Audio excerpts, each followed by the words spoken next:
Sana akong gusto sabihin sa'yo tungkol sa Tito Carlos. Ano pong ginawa ni Tito Carlos? Nagsumbong na natin si Doc Carlos ng violence against women.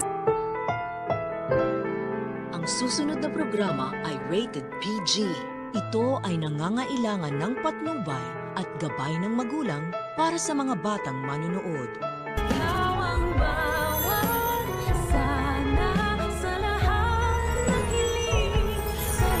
Or itutuloy niya na yung plano niya na pag-disinherit sa'yo. And then, ikaw na yung sabi dito.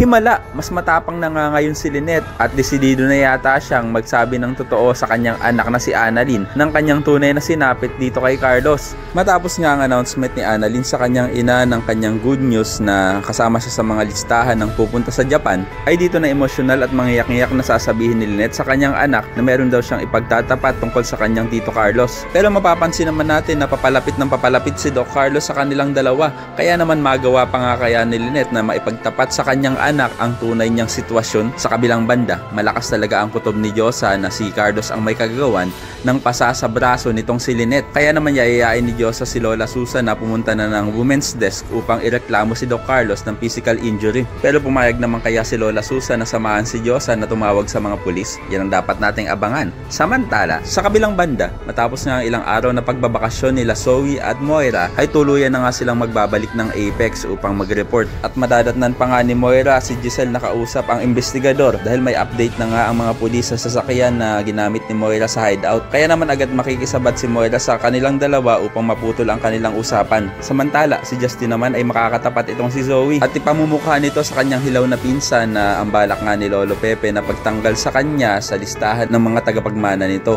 At ihanda na daw ni Zoe ang kanyang sarili dahil malapit na daw siyang maging sampid sa Apex. Kaya naman kung isa ka rin sa mga umaasang sana ituloy ni Diyosa ang pagsusumbong sa mga pulis sa ginawa ni Carlos kay Lynette, ay pakilike ang video na ito and don't forget to subscribe.